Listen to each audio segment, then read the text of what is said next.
Taxi போகிற driver. Sir आपका नाम? शबीर. ஷபீர். இன்னைக்கு லோக்கல் சைட் சீயிங் இவருடைய காரில் போயிட்டு இருக்கிறோம். ஸோ வாங்க ஃபுல்லாக பார்ப்போம். ஸ்ரீநகரில் உள்ள தால் லேக்கை சுற்றி ரோடு போட்டிருக்கிறாங்க.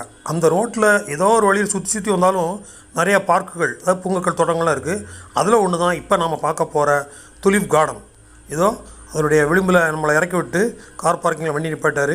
இப்போ நம்ம உள்ளே போய் துலிப் கார்டன் வந்து என்ட்ரன்ஸ் ஃபீஸ் வந்து 59 ரூபா ஒரு நாளுக்கு.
சுமார் 30 ஏக்கர் பரப்பளவில் இந்த துலிப் கார்டன் அமைஞ்சிருக்கு.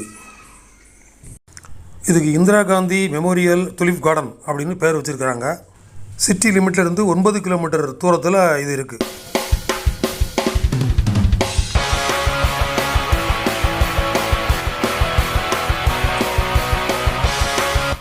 இந்த பூக்களுக்கு அருகில் போய் பார்க்கறதுக்கு அனுமதி கிடையாது. ஒரு 2 அடி தூரத்தில் இருந்து தான் நம்ம பார்க்க முடியும். ஆனால் நான் வாங்கி வச்சுருக்கிற அந்த மோனோபாட் ஸ்டிக்கு கிட்டத்தட்ட 4 அடி நீளம் உள்ளது. அதில் என்னுடைய கேமராவை பொருத்தி இப்படி எடுக்கப்பட்ட காட்சிகள் தான் இது. இந்த பூக்களுக்கு நடுவில் கூட என்னுடைய கேமராவை கொண்டு போக முடிஞ்சுது. எல்லாம் நேயர்களாகிய உங்களுக்காக.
மஞ்சள், சிவப்பு, வெள்ளை, ஆரஞ்சு அப்படின்னு சொல்லி எத்தனை வண்ணமுக்கு மயமாக மலர் இருப்பாங்க.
இந்த குளிருக்கு இதமான இந்த வெயிலில் இந்த நாய் கூட எப்படி பறந்து வெயில் அனுமதிக்க பாருங்க.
இந்த மலர்களுக்கான சீசன் மார்ச் கடைசி வாரம், ஏப்ரல் முதல் 2 வாரம், அவ்வளோதான் இதுக்கு லைஃப்னு நினைக்கிறேன். ஸோ அந்த சீசனில் போனால் மட்டும்தான் இந்த மலர் தோட்டத்தை நீங்கள் பார்க்க முடியும். நாங்கள் இருந்தது ஏப்ரல் 6 இருந்து 10 முடிய. இந்த துலிப் கார்டனுக்கு பின்புறத்தில் தெரியக்கூடிய மலைத்தொடரை ஜபர்வான் மலைத்தொடர் அப்படின்னு சொல்கிறாங்க. கடல் மட்டத்திலிருந்து 5600 அடி உயரத்தில் இருக்குது. காலை 9 மணியிலிருந்து மாலை 7 மணி வரைக்கும் இந்த தோட்டம் திறந்திருக்கும். இந்த துலிப் கார்டன் தோட்டத்தை இவ்வளவு நேரம் பார்த்துக்கிட்டு இருந்தாலும் இந்த தோட்டத்தை விட்டு வெளியே போகவே மனசு வரல. ஆனாலும் என்ன பண்ணுறது, இன்னும் காஷ்மீரில் பார்க்க வேண்டிய இடங்கள் நிறைய இருக்குது. அதனால் வேறு வழி இல்லாமல் தான் இந்த தோட்டத்தை விட்டு நாம் பிரிஞ்சு வெளியே வர வேண்டியிருக்கு. நீங்களும் கட்டாயம் காஷ்மீருக்கு போகும்போது இந்த சீசனில் கரெக்டாக போய் இந்த மலர்களை பார்க்கணும் அப்படிங்கிறது தான் எங்களுடைய விருப்பம். இந்த வீடியோ காட்சிகள் எப்படி இருந்துச்சு அப்படிங்கிறத இந்த கமெண்ட்ஸ் பகுதியில் உங்களுடைய கருத்துக்களை தெரிவிச்சிங்கன்னா அதுதான் எங்களுடைய முழு திருப்தி. மீண்டும் நல்லதொரு காட்சிகளோடு உங்களை சந்திக்கிறோம். நன்றி, வணக்கம்.